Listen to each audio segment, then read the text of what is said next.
देखिए क्या कह रहा है ये, बी ऑप्शन जी बिल्कुल ठीक है। एक छात्र ने 20% अंक प्राप्त किए और 72 अंकों से फेल हो गया, मतलब क्या रहा होगा मुझे बताइए। पास और फेल का सफर क्या रहता है, 0 से 100% तक का सफर होगा। 0 से सफर होगा कहाँ तक का, 100% तक का सफर होगा। हाँ 1% की वैल्यू 4 आ जाएगी, जी बिल्कुल ठीक कहा आपने। 1 मिनट जोड़ ही जान देते हैं सभी को।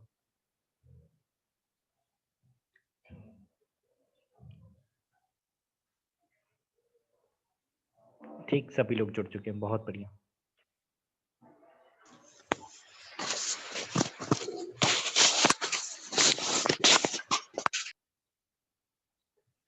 देखिए एक छात्र ने क्या किया, 20% अंक प्राप्त किए, 20% मान लीजिए यहाँ कहीं रहा होगा वो 20% लेके। हाँ बिल्कुल ठीक है, 20% लेके आया, 72 अंकों से फेल हो गया, मतलब इसको 72 नंबर और लाने थे तो ये पास होता, यहाँ कहीं ये पास हो जाता। फिर ये क्या किया, यदि वह 40% अंक ले आता तो 3 अंकों से 8 अंक ज्यादा जाते, मतलब पास होने वाली लाइन ये है, उससे आगे निकल जाता है। पास होने वाली लाइन से कितना आगे निकल जाता, 8 अंक आगे निकल आता। कब, जब इसके कितने परसेंट अंक आते, 40% आते। तो आप यहाँ से यहाँ तक देख लीजिए कि परसेंटेज में कितने का डिफरेंस है। तो आपने कहा 40 और 20, परसेंटेज में डिफरेंस कितने का है, 20 का। और नंबर में डिफरेंस की बात करूं तो 72 8 कितने का, 80 का। तो 20% की वैल्यू कितने के बराबर है, 80 के बराबर है। 20% की वैल्यू कितने के बराबर है, 80 के बराबर। अगर इसमें पूछा होता अधिकतम अंक कितने तो हम बता देते 400, डायरेक्ट आप निकाल सकते थे। लेकिन इसने क्या पूछा है, उत्तीर्ण अंक कितने हैं, मार्क्स आपको बताना है। तो आप मुझे बताइए पास कैसे होगा वो भाई। ये जो भाई है पास कैसे होगा, आप बोलेंगे 20% नंबर ले आया और साथ ही साथ 72 नंबर और ले आएगा तो वो पास हो जाएगा। देखिए बता देता हूँ, पास होने की जुगाड़ हम देख लेते। तो आपने कहा पास होने के लिए 20% प्लस 72 नंबर का लाना जरूरी है। ये 72 तो नंबर में बिल्कुल ठीक लिखे, इस 20% को आपको अंकों में बदल देना नंबर में। तो 20% की वैल्यू क्या है, 80। तो यहाँ आप लिख दीजिए 80, 80 प्लस 72 का मतलब होता है 152। तो 152 इज द राइट आंसर। बहुत ही आसान सवाल, आगे बढ़ते। इसका देख लेना अपने स्तर से क्या आंसर है, मुझे नहीं पता है। आप ही बता दें, जो आप बता देंगे वही मान लेंगे।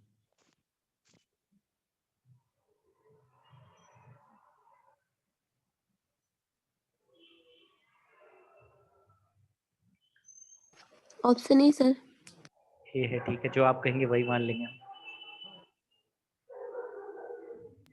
नहीं, बी होगा। बी होगा। हाँ सर, बी।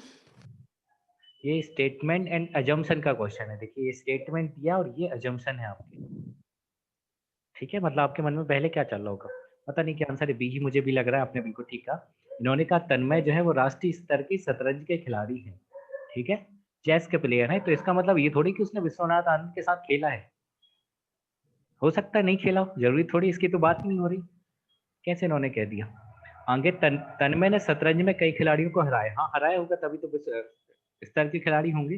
तो दूसरा वाला मुझे बिल्कुल ठीक लगता है, पहला वाला नहीं, क्योंकि विश्वनाथ आनंद की स्टेटमेंट में कहीं बात ही नहीं की गई। आपको जो भी आंसर देना है वो स्टेटमेंट के दायरे में रहकर देना है, ठीक है।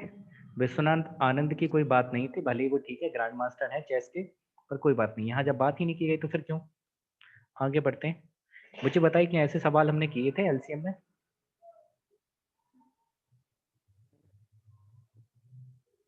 बता देते हैं, इंग्लिश में बता देते एक बार हम। वो स्मॉलेस्ट नंबर निकालिए, वो स्मॉलेस्ट नंबर आपको बताना है जिसको 15, 28 और 25 से डिवाइड करने पर प्रत्येक स्थिति में 8 रिमाइंडर बचे, 8 रिमाइंडर बचे, 8 शेषफल बच जाए। अरे वाह अंजू जी, बहुत बढ़िया।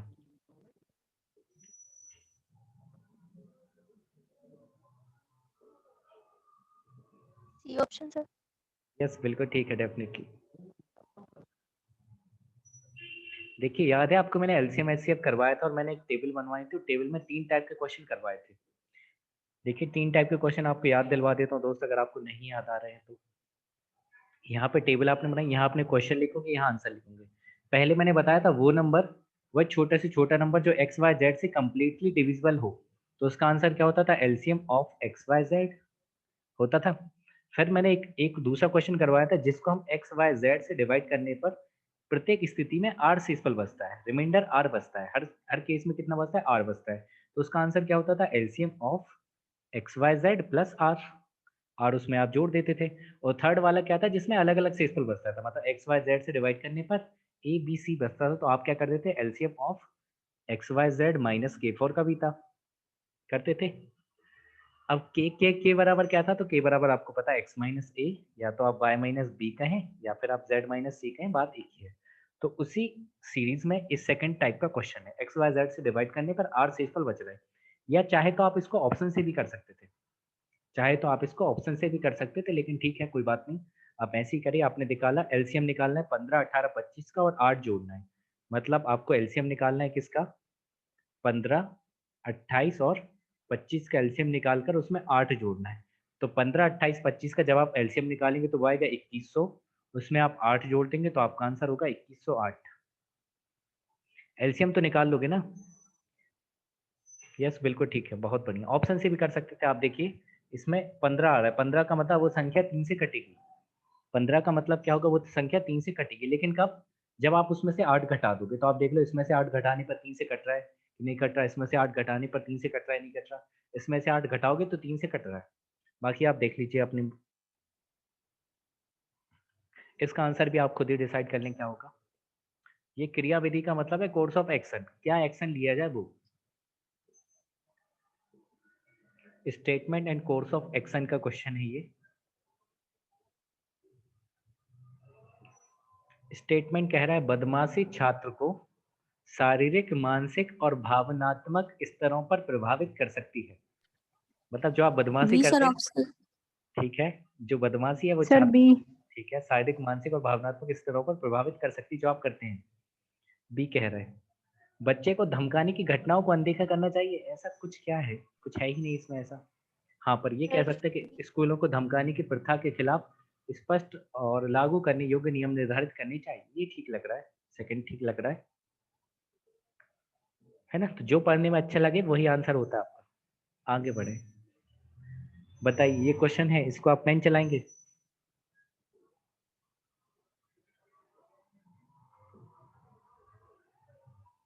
Option E sir. ठीक है, बता देते हैं, ये एबीसी का रेशो दिया 231 और एबीसी का सम दिया 120। Sir option B. बिल्कुल ठीक है, बी।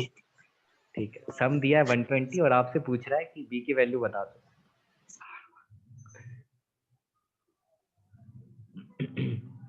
देखिए, हाँ बी शुरुआत, ऑप्शन। यस बिल्कुल ठीक है, 2:3:1 है, सारे क्वेश्चन में लेके आ गया हूँ, 2:3:1 है। पहला 2, दूसरा 3 और तीसरा 1, अगर मैं सभी को जोड़ जाऊं तो 2, 3, 5 और 1 कितना है, 6। 6 की वैल्यू कितनी थी, 120, तो ए की कितनी हो जाएगी, 120 लिखा है ना, 3 की वैल्यू 20 हो जाएगी, तो 3 की कितनी हो जाएगी मेरे भाई, 20 से गुणा कर 60। 60 कहाँ है, इधर है।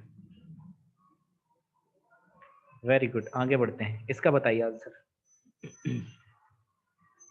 आपके सेट में भी ऐसा क्वेश्चन मिलेगा, रीजनिंग का एक कॉमन पैटर्न है, हर एग्जाम में आता है। देखिए क्या कहना चाह रहे हैं, जो ट्रायंगल जो है ना, त्रिभुज, वो टेनिस वालों को बता रहा है, ट्रायंगल टेनिस को बता रहा है, और जो रेक्टेंगल है, आयत है, वो फुटबॉल वाले प्लेयर को बता रहा है, और जो सर्कल है, वृत्त है, वो क्रिकेट वालों को बता रहा है।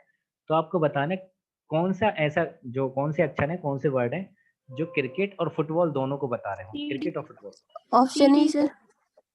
ऑप्शन ए कह रहे हैं ना? हाँ सर। हाँ ऑप्शन ए सर। चलिए बिल्कुल बता देता बी। हूँ मैं। ठीक है, बिल्कुल बता देता हूँ। देखिए आपने कहा ये रेक्टेंगल जो है आयत, ये एसएससी में भी आता है सवाल। रेक्टेंगल जो आयत है वो फुटबॉल वाले हैं, जो ट्रायंगल है वो टेनिस वाले हैं, ट्रायंगल डी। जो है, यस बिल्कुल ठीक है, ट्रायंगल टेनिस वाले हैं, और जो सर्कल है वो कौन से वाले, क्रिकेट वाले। आपको क्या बताना है, जो क्रिकेट और फुटबॉल दोनों खेलते हैं, क्रिकेट और फुटबॉल दोनों, मतलब क्रिकेट और फुटबॉल का मतलब क्या है, सर्कल भी आना चाहिए और ये रेक्टेंगल भी आना चाहिए। सर्कल भी आए और रेक्टेंगल भी आए, तो मुझे बताइए सर्कल और रेक्टेंगल किस में आ रहा है, डी और ई में तो आ रहा है ना? जो क्रिकेट और फुटबॉल खेलते हो तो यही तो होगा, डी और ई, डी और ई का मतलब ऑप्शन नंबर ए। ठीक है भाई, कर पाएंगे, आगे बढ़े, बताइए। SICI का डिफरेंस दिया है आपको और रेट ऑफ इंटरेस्ट दिए, तो आप चाहें तो उससे कर सकते हैं, क्या बोलते हैं, ट्री बना के कर सकते हैं।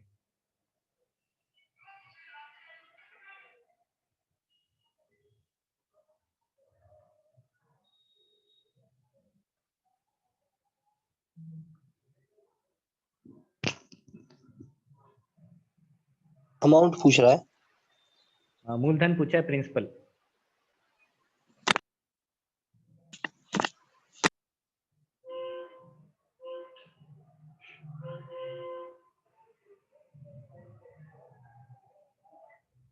यार SICI का डिफरेंस आपको दिया है, अंतर दिया, और रेट आपको है 15% है, और मूलधन आपको प्रिंसिपल पूछ रहा है।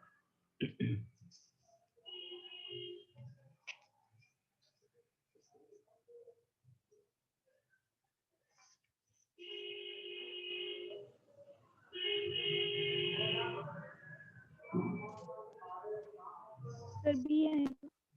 हाँ जी, बिल्कुल ठीक कहा आपने।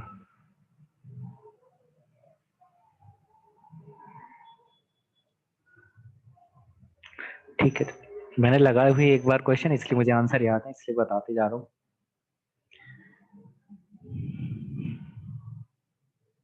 देखिए आसान बात थी, 15% का मतलब क्या होता है दोस्त? 3/20 होता है। जब मूलधन नहीं दिया तो आप मूलधन को कुछ भी लेट करते थे, अपनी मर्जी से मानते थे। मूलधन नहीं दिया होता है तो आप मूलधन को अपनी मर्जी से कुछ ना कुछ मानते थे। 2 साल का मामला है, 2 ईयर का मामला है, इसलिए इसका स्क्वायर। 2 साल का मामला है, इसलिए स्क्वायर को आप इसका मूलधन मानेंगे। तो 20 का स्क्वायर कितना होता है? 400। तो 400 को आपने मान लिया मूलधन। ठीक है भाई, 400 को आपने क्या मान लिया? मूलधन मान लिया। अब यहाँ पे फर्स्ट ईयर और यहाँ पर सेकेंड ईयर। रेट कितनी है? 3/20। रेट कितनी है? 3/20। 3/20 करेंगे तो 20 से 20 बार, और 20 दिया 60। तो पहले साल जो है वो 60 रुपए मिल जाएंगे। क्या ये बात ठीक है? इस बात से सहमत है? पहले साल कितने मिल जाएंगे? 60 रुपए मिल जाएंगे। दूसरे साल की बात करें तो दूसरे साल आपको पता है जितने जितने ब्याज आपको दिख रहे हैं उन सब पर आप ब्याज लो। तो आपको ये 60 दिख रहा है, इस पर आपको ब्याज लेना है। ये 400 दिख रहा है, इस पर भी आपको ब्याज लेना है। जो कि जो दिखता है उस पर ब्याज ले लो। तो आपने इस पर 3/20 लगाया तो 20 20 हम 400, 20 क्या कितना आ गया? 60। अब इस पर भी रह गया तो इस पर भी आप लगा दो 3/20। 3/20 का मतलब 20 या 60, 3 का कितना हो गया? 9। तो मुझे बताइए SICI का डिफरेंस है कितना इसमें? हाँ बी है जी, बिल्कुल ठीक कहा आपने। SICI का डिफरेंस इसमें कितना है? 9 यूनिट है क्या?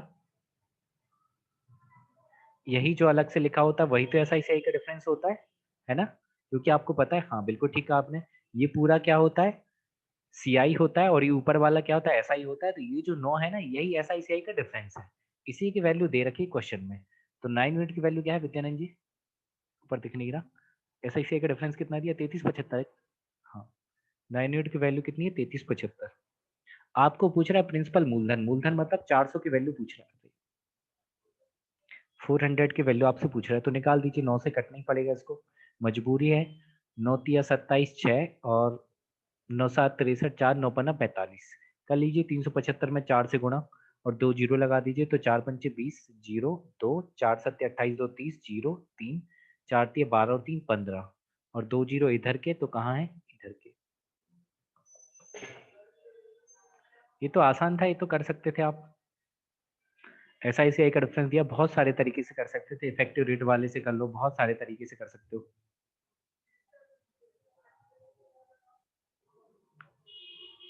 अरे ये तो हो गया, 152 उत्तर था इसका। ये भी हो चुका है। इसका बताइए, बहुत मुश्किल सवाल था ये। क्वेश्चन मार्क की वैल्यू बतानी, इसमें क्या होगी? का मतलब होता है ऑफ। नहीं तो आप सोचें का मतलब क्या है? इंग्लिश वाले को का मतलब है ऑफ। और आपको पता है वोर्डोमस रूल से ऑफ पहले सॉल्व होता है।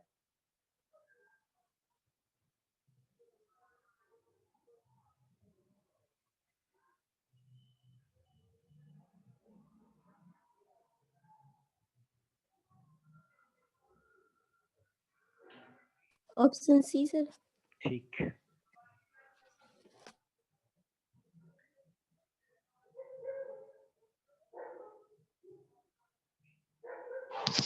Yes sir, option C. जी वेरी गुड।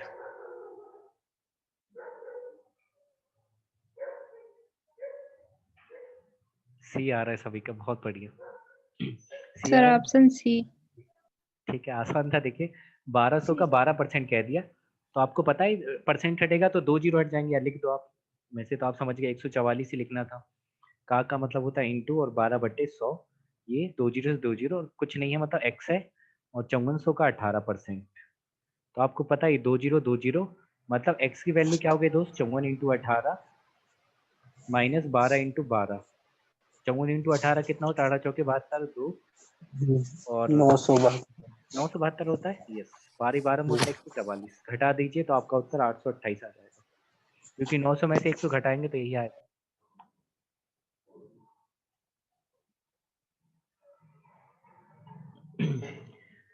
मस्तिष्क का मतलब है न्यूरोलॉजी, तो कार्डियोलॉजी किसका? हार्ट। आर्ट का ऑप्शन सी। बहुत बढ़िया।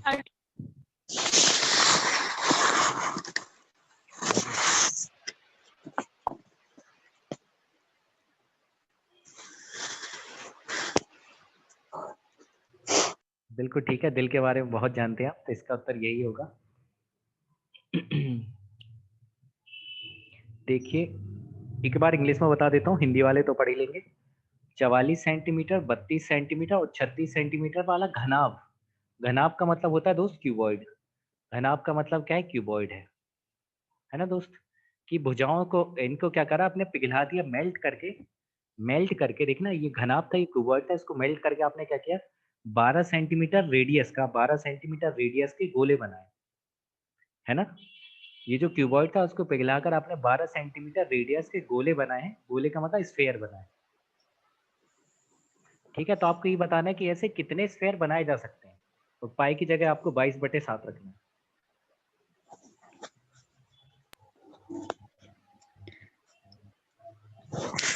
सर 6। इतना तेजी में कैसे कर लेता हूँ, पेरीमीटर नहीं बदलेगा यार, ये 3D है, 3D में वॉल्यूम नहीं बदलता। वॉल्यूम नहीं बदलता सर। हाँ यस, 2D में पेरीमीटर नहीं बदलता और 3D में वॉल्यूम नहीं बदलता। Option C sir. बिल्कुल ठीक है, सी। जैसे आप उनके लिए नहीं बदलते वैसे इसमें भी वॉल्यूम नहीं बदलेगा। अब दिक्कत की बात तो यह है, तो आपको क्यूबॉइड का वॉल्यूम ही नहीं पता होगा, तो फिर क्या खाक सवाल करेंगे आप दोस्त। सी आ गया 7 जी, वेरी नाइस। देखिए क्यूबॉइड का वॉल्यूम बता देता हूँ, क्यूबॉइड मतलब घनाभ।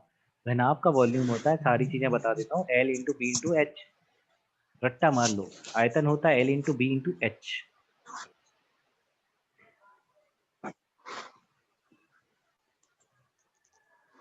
और सी एस ए क्या होता है, एल एस ए की बात करें तो होता है twice of L plus B into H. और अगर टी एस ए की बात करें कुल सरफेस एरिया, तो होता है twice of L B plus B H plus H L.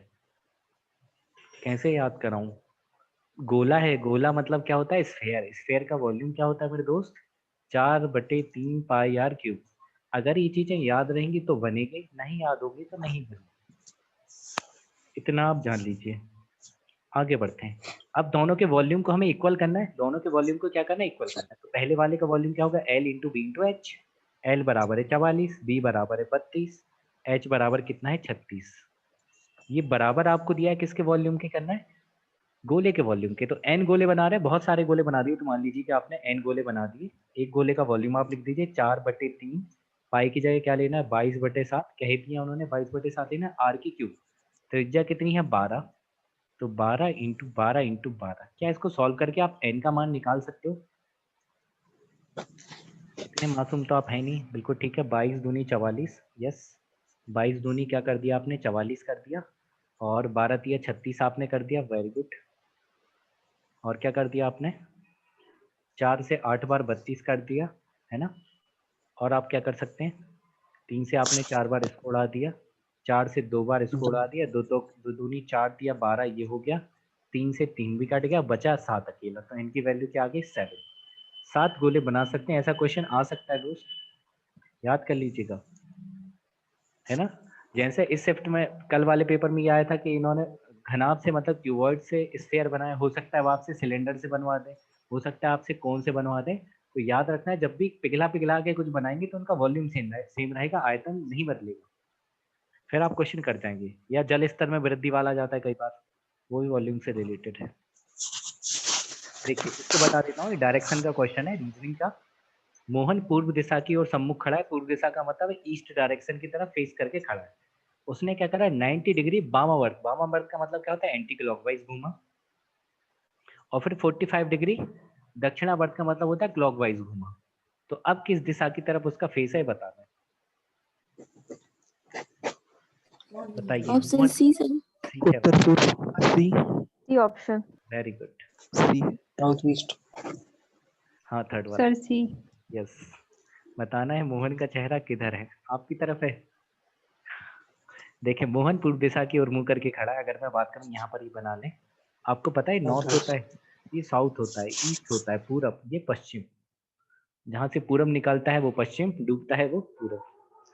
अब मोहन जो है पूर्व दिशा की ओर मुंह करके खड़ा था, ये मोहन पूर्व दिशा की ओर, ये ऐसे खड़ा हो गया दोस्त। इन्होंने क्या कहा, 90 डिग्री एंटी क्लॉकवाइज घुमा। एंटी क्लॉकवाइज का मतलब उल्टा, घड़ी की विपरीत दिशा में। 90 डिग्री यहाँ से यहाँ तक जाएगा तो इसका फेस इधर हो जाएगा। बताओ, यहाँ ये पहले खड़ा था, 90 डिग्री घूमा तो इधर आ गए। 90 डिग्री का मतलब तो इतना ही होता है ये। उसके बाद इसने 45 डिग्री क्लॉकवाइज घूमे। आपको पता है यहाँ से यहाँ तक टोटल 90 है, 45 जाएगा तो यहीं तक पहुंच पाएगा। यहाँ से 45 डिग्री तो यही होगा। मुझे बताइए इधर आ गया, इधर क्या है, नॉर्थ और ईस्ट के बीच में, उत्तर और पूरब के बीच में खड़ा है, तो उत्तर पूर्व आपका आंसर है। North east. ऐसा सवाल आपको भी देखने को मिल सकता है। आगे बढ़ते हैं। फिलॉक्स का आसान क्वेश्चन है, आपके लिए करे देता हूं मैं, इसके इंग्लिश करे देता हूँ। सभी गुलाब लाल हैं का मतलब यह है कि all rose are red, all rose are red. उसके बाद आगे कह रहा है सभी लाल रंग हैं, ऑल रेड आर कलर। कुछ लाल पीले हैं, सम रेड आर येलो। और निष्कर्ष में है कुछ गुलाब रंग है, मतलब सम रोज आर कलर, और कुछ रंग पीले हैं, सम कलर आर येलो। बाकी आप समझ जाएंगे, इतने तो अंग्रेज है नहीं आप। सर कुछ रंग। Sir B. B. B. B. B आ रहा है। देखिए कुछ गुलाब रंग है, गुलाब और रंग इस दोनों से आ रहा है, गुलाब और रंग इन दोनों से आएगा। लाल लाल कॉमन है, कुछ गुलाब रंग। ए अरे पहला ऑप्शन। कैसे आपने गलत, पहले को गलत क्यों करा, मुझे तो ए ये। ऑप्शन। A option. यस। दोनों फॉलो करेंगे। Option A sir. Yes sir, दोनों पहला ही तो फॉलो हो बिल्कुल रहे हैं। सही था मेरे भाई, पहला तो बिल्कुल सही था। कुछ गुलाब रंग है, ये तो सही है। कुछ रंग पीले हैं, रंग और पीले किन दोनों से आएंगे, इन दोनों से आएंगे। लाल लाल कॉमन है, रंग पीले, ये भी ठीक है, दोनों सही है। दोनों ही क्या है, सही है। एक क्वेश्चन इन पे आएगा, एक नहीं बल्कि दो आएंगे, करके जाना अच्छे से। दो क्वेश्चन इन पे आएंगे, अगर नहीं आता तो डायग्राम से ही आप कर लो। आपने ऐसे पढ़ा होगा आपने, सभी गुलाब, ये रोज जो है वो लाल है, मतलब सभी, सॉरी, गुलाब जो आपको मिलेंगे, और ये रेड है। उसके बाद सभी लाल जो है वो रंग है, कलर है, इसके ऊपर आ जाएगा ये कलर। और कुछ लाल पीले हैं, लाल पीले कहाँ गया, रेड कहाँ गया, ये रहा, ये पीले हैं, येलो। बना लो। कुछ गुलाब रंग है देखो भाई, कुछ गुलाब मतलब ये रोज जो है वो रंग है, कलर में आ रहा है, यस आ रहा है। और कुछ रंग पीले में भी आ रहा है, दोनों आ रहा है, देखो रंग भी आ रहा है पीले में, तो दोनों सही। नहीं आ रहा।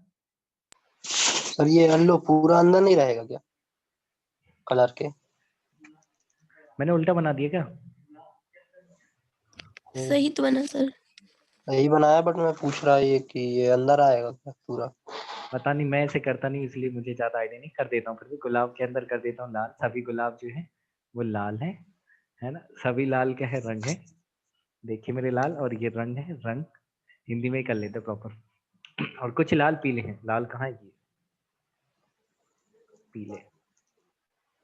कुछ गुलाब रंग है तो भाई देखो सभी तो है, ये तो, ये रंग जो है गुलाब के अंदर आ रहा है कि नहीं आ रहा? तो बिल्कुल आ रहा है, तो ये सही है। कुछ रंग पीले हैं, देखो ये एक रंग है पीले, इसके अंदर भी आ रहा है, तो ये भी सही है, दोनों ही सही है। मैंने कुछ कलर रेड कर दिया था, ठीक है कोई बात नहीं। इसको बताइए। ठीक, कोई बात नहीं।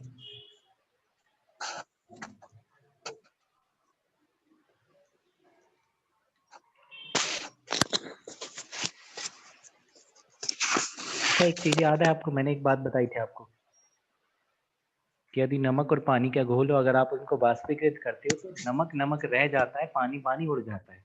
अगर ऐसा होता कि नमक भी उड़ रहा होता तो फिर बारिश भी नमकीन होती, फिर आपको पूरा नमकीन की पानी जरूरत ही क्या पड़ती। मतलब मेरे भैया नमक की मात्रा नहीं बदलेगी। डी ऑप्शन बिल्कुल ठीक है जी, साक्षी जी बिल्कुल ठीक है, 50 लीटर सही उत्तर। आप ऐसे सोचिए कि नमक नहीं उड़ेगा, सिर्फ पानी उड़ेगा। इवेपोरेट जो होगा वो क्या होगा, वाटर इवेपोरेट होगा, बाष्पीकृत होगा, नमक की मात्रा सेम रहेगी। तो बस आप नमक की मात्रा को सेम कर लीजिए। इन्होंने एक कह दिया कि 100 लीटर का एक घोल है जिसमें 75% पानी है। आपको पानी से क्या लेना देना है? आप बताओ कि अगर 75% पानी है तो नमक कितना होगा 25%। तो आपने कहा 100 लीटर है, 100 लीटर, उसमें से 25% क्या है, वो नमक है। ये शुरुआत में था नमक। फिर उन्होंने क्या करा, 50% चीनी का घोल बनाने के लिए कितना चीनी, अच्छा ये इवेपोरेट नहीं करना, चीनी मिलाना है, मैं नमक वाला पता नहीं कहाँ का एग्जाम्पल दे रहा था। 50% चीनी का घोल बनाने के लिए कितना चीनी और मिलाया जाए? 50% चीनी बनाने के लिए चीनी मिलाना है यार, इसो से कर लेते हैं यार, हटाओ। देखिए पहले 75% वाटर था, 75% का मतलब क्या था, 3/4। ठीक है, मतलब यदि टोटल 4 है तो 4 में से 3 पानी है और बाकी बचा क्या होगा, चीनी हो जाएगी। तो ये चीनी हो गया, चीनी का मतलब शक्कर। यदि एक चीनी है तो पानी कितना होगा, 3 होगा। यही मतलब है 3/4 पानी का मतलब कि 3 पानी है, 1 चीनी होगा। बाकी 50% चीनी करना है, 50% का मतलब होता है 1/2। यदि 2 टोटल है तो 2 में से 1 चीनी होगी, 1 चीनी होगी तो 1 क्या होगा, पानी होगा। अब मुझे बताइए आपने मिलाया क्या है, चीनी मिलाया या पानी मिलाया? आपने चीनी मिलाया या पानी मिलाया मेरे भैया? नहीं मिला है। चीनी मिलाया मतलब पानी नहीं बदलेगा, पानी सेम होना चाहिए। आप देख रहे हैं पानी यहाँ 3 है और पानी तो यहाँ 1 हो गया। गलत बात है बच्चा, पानी को सेम होना था ना। जब आपने पानी नहीं मिलाया तो पानी तो नहीं बदलेगा। तो पानी को सेम करने के लिए आप इसमें क्या करेंगे, 3 से गुणा करेंगे। 3 से गुणा कर देंगे तो ये भी 3 होगा और ये भी 3 होगा। अब बात बिल्कुल ठीक है। आप कहेंगे चीनी यदि शुरुआत में 1 थी, चीनी अब हो गई 3, 1 से 3 हो गई, इसका मतलब चीनी कितनी मिलाई गई है, 2 मिलाई गई है। चीनी 1 से 3 होने का मतलब चीनी कितनी मिलाई गई, 2 यूनिट। 2 यूनिट की वैल्यू आपको बतानी है, बड़ी आसानी से आप बता सकते हैं। देखिए बहुत लड्डू सवाल था। आप कहेंगे 1 चीनी है और 3 क्या है, पानी है। टोटल कितना था शुरुआत में, 4।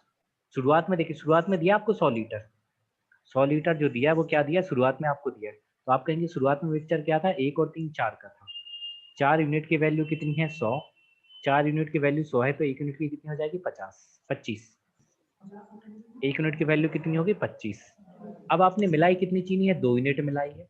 अगर 1 यूनिट 25 के बराबर है तो 2 यूनिट बराबर होगा 50 के। बाकी आप और भी तरीके से कर सकते हैं, एलिगेशन लगा दो जो आपकी मर्जी, पर क्वेश्चन का आंसर तो 50 ही रहेगा। आगे बढ़ते हैं, मुझे बहुत अच्छे अच्छे क्वेश्चन बताने हैं, इसका आंसर बताओ जल्दी से।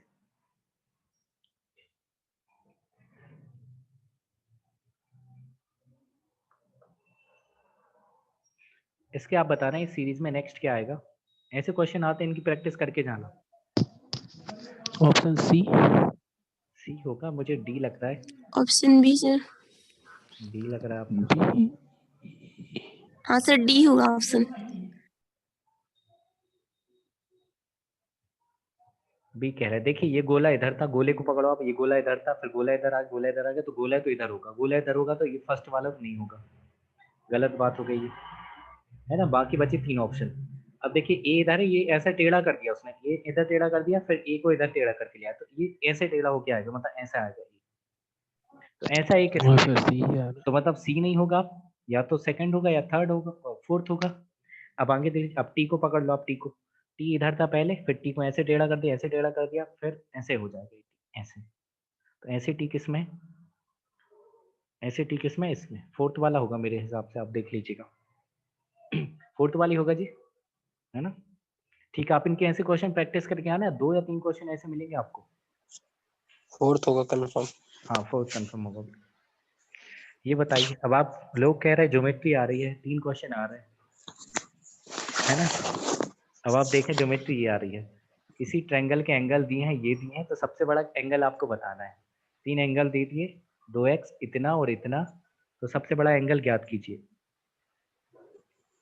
अगर आपने ज्योमेट्री नहीं भी पढ़ी तो आपको इतना तो पता होगा, ट्रायंगल के तीनों एंगल का सम 180 डिग्री होता है। त्रिभुज के तीनों कोणों का योग 180 डिग्री होता है, ये बात आप बचपन से जानते हैं। तो वही तो लगाना था भाई, ये पहला कोण, दूसरा कोण, तीसरा कोण, सबको जोड़कर 180 आना चाहिए। तो 2x plus 3x minus 12 plus 5x minus 18 बराबर 180। देख लो दोस्त, 5 और 3 8 और 1 10x, 12 8 कितना 18 और 12 कितना 30, तो उधर जाके घट जाएगा तो 150। तो x की वैल्यू क्या 15 आ गई है। x सर की जी वैल्यू वो माइनस माइनस प्लस होगा और आएगा माइनस का साइन। हाँ सर, मैंने कब 210 हो जाएगा उधर जाके। 210 हो जाएगा, बहुत गलत है ये तो। हाँ नहीं, ये 18 नहीं और सर, 12 30 15 जाके। ही आएगा। Sir minus minus plus but आएगा माइनस का साइन, तो ये 15 ही वाला तो आएगा। प्लस होगा। ओके ओके जी जी हाँ सर 15 ही आएगा।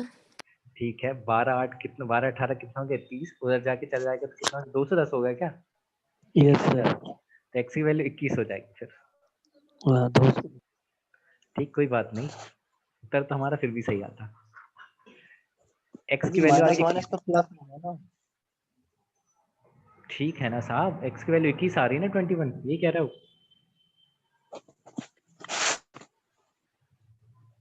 है ना, x की वैल्यू 21 आ गई, इसी बात कर देते यस b। सर। आंसर नहीं हो हाँ रहा। हाँ बिल्कुल ठीक है। अब ये रख दो ना, x की वैल्यू इसमें रख दो, कौन सा बड़ा होगा, इसमें रखने पे तो 42 ही रह जाएगा, छोटा है। इसमें रखेंगे कम ही गुणा होके कम माइनस हो रहा है, सबसे बड़ा यही दिख रहा है आपको। ऑप्शन में तो है ही यस, नहीं। क्यों नहीं, 21 पंचे 105 माइनस 21 नहीं है क्या, 2x 3x minus 12 5x minus 18 12 18 30 minus हाँ 30 आ जाएगा।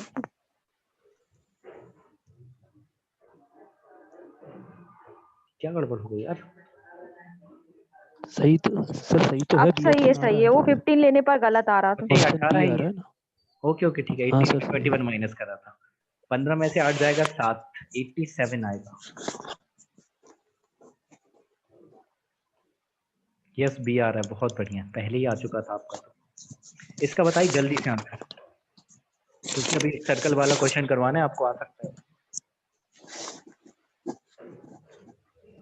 बोलो बोलो।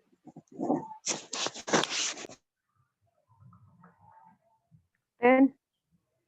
हाँ जी बिल्कुल ठीक है, ये ऑप्शन 10 बहुत आसान था। देखिए 11 दूनी 22 माइनस 1, 11 दूनी 22 माइनस 1, तो 10 दूनी 20 माइनस 1 19, है ना जी, बिल्कुल ठीक कहा मैंने। यस, आगे बढ़ते हैं। ये बताइए, ये मैं करवा देता हूँ। देखिए इन्होंने क्या करा, सारे असफल वाले मतलब सारे फेल फेल बता दिए। करवा देता हूँ, एक क्वेश्चन ऐसा भी आएगा आपके पेपर में, करके जाना प्रैक्टिस ऐसा वेन डायग्राम पे। इन्होंने कहा 30% हिस्ट्री में फेल हो गए, ये हिस्ट्री का मैंने वेन डायग्राम बना लिया। ये राजनीति मतलब मैंने पॉलिटी का बना लिया। हिस्ट्री में फेल हो गए 30%, 45% हो गए राजनीति में फेल हो गए, और दोनों में कितने दिए, कितने परसेंट बीच में 25। 25। यस, दोनों में कॉमन जो होंगे वो होंगे 25%। तो ओनली हिस्ट्री वाले कैसे निकलेंगे दोस्त, 30 में से 25 माइनस कर देंगे तो ओनली हिस्ट्री वाले कितने बचे 5, टोटल पॉलिटी वाले 45, 45 में से 20 माइनस कर देंगे तो कितने बचे 20। अब ये जो आ गए ना ये सारे फेल हैं, इसके अलावा जो बच गया वो पास है, इसके अलावा जो बच गया वो क्या हो गया, पास हो गए। तो 5 प्लस 25 प्लस 20 कितने हो गए पास भाई, 20 और 20 20 30 40 45 50 तो फेल हो गए, 50। 50 फेल हो गए, इसका मतलब 50 पास नहीं होंगे। यस सी ऑप्शन बिल्कुल ठीक है, बहुत बढ़िया, जबरदस्त, लाजवाब। इसका आंसर बताएं।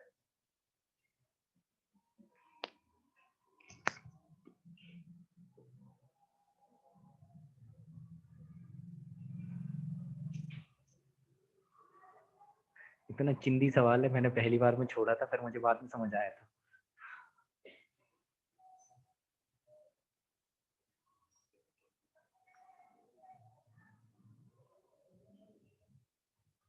सोचो कितना चिंदी सवाल है।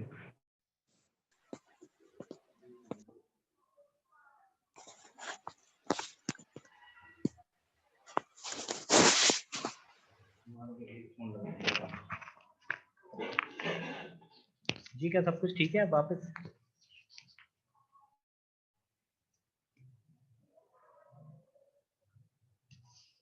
ठीक आ रहा है, स्क्रीन आ रही ना। हाँ यस बहुत सर। बढ़िया, ठीक है। कौन सा वाला फिर से बताऊं, ये वाला, ये तो मैंने बताया ही नहीं था अभी। फेल पास वाला बता दूं, ठीक है चलिए, फेल फेल पास वाला एक बार बता देते हैं, या एक क्लास ही ले लेंगे इसकी। इन्होंने ये कहा कि देखिए ये दो टाइप का होता है, एक ये हिस्ट्री वाला हो गया, इतिहास का हो गया, और ये वाला है ठीक है, कुछ क्वेश्चन बच जाएंगे तो एक क्लास हम और करके 2-4 क्वेश्चन बच जाएंगे, उसको खत्म कर लेंगे आज, है ना, सारे क्वेश्चन जो। और एक क्या थे, पॉलिटी वाले थे। 2 टाइप के होते हैं, एक तो हो गए जो हिस्ट्री में फेल हैं। हिस्ट्री में फेल कितने हैं, 30%। हिस्ट्री में 30% का मतलब है सिर्फ हिस्ट्री में फेल नहीं है, हो सकता है वो पॉलिटी में भी फेल हो रहे हो, ऐसा भी तो जरूरी है। और पॉलिटी वाले कितने, राजनीति वाले कितने, कितने लिखे वो, राजनीति में कितने फेल हैं, 45। 45। 45 45 सर। ठीक है। और ये वाले जो है वो कॉमन है, कॉमन है मतलब कॉमन कितनी, 25%। कॉमन का मतलब है कि वो हिस्ट्री में भी फेल है, इन दोनों में फेल है। अब आपको एक बात बतानी है, देखिए यहाँ से एक बात समझनी है कि अगर मैं केवल हिस्ट्री में फेल बात करूँ, ये पूरा जो है ना, ये पूरा सर्कल, ये हिस्ट्री वाला फेल है, इसमें क्या पॉलिटी वाले भी आ रहे हैं कुछ। अगर मुझे केवल हिस्ट्री वाले चाहिए होगा तो सिर्फ ये वाले होंगे, ये सेक्शन होगा। ये पूरा यदि 30 है, ये 25 है, तो बचा वाला कितना होगा, 5, है ना दोस्तों, बचा वाला कितना हो जाएगा, 5 होगा। ऐसे ही मुझे बताइए, ये पूरा जो सर्कल है वो 45 है, पूरा यदि 45 है, बचा 25 है, तो ये बचा वाला कितना होगा सेक्शन, 20% होगा। तो अब आप क्या कहोगे, 5% हिंदी में फेल हो गए, 20% पॉलिटी में फेल हो गए और 25% दोनों में फेल हो गए, 25% दोनों फेल हो गए। तो इतने तो फेल वाली जनसंख्या है, इतनी फेल वाली जनसंख्या मतलब टोटल 50% फेल हो चुकी जनता, तो 50% बची क्या होगी, पास होगी। ये ठीक है।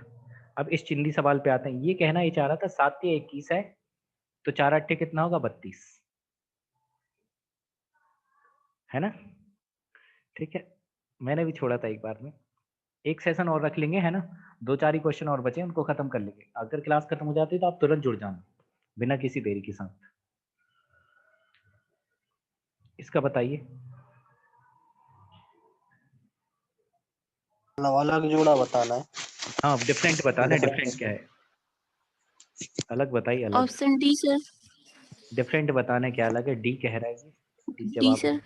डी बिल्कुल ठीक कहा आपने, देखिए ये लिखा है ABCD, yes sir D. D है ना, यस, PQRS MNOP, यही गलत है, जलवे हैं आपके। तो ये बताइए, एक और रह गया इसके अलावा शायद, नहीं अभी हैं 2-3-4 क्वेश्चन और हैं, ठीक, इसको करिए। याद है नंबर सिस्टम जब हम कर रहे थे तो ऐसा डिट्टो क्वेश्चन करवाया था।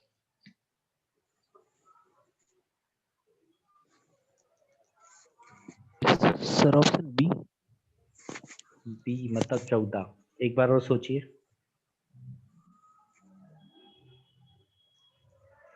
एक से 100 के बीच में बोला है। हाँ जी, हाँ जी, बिल्कुल ठीक है।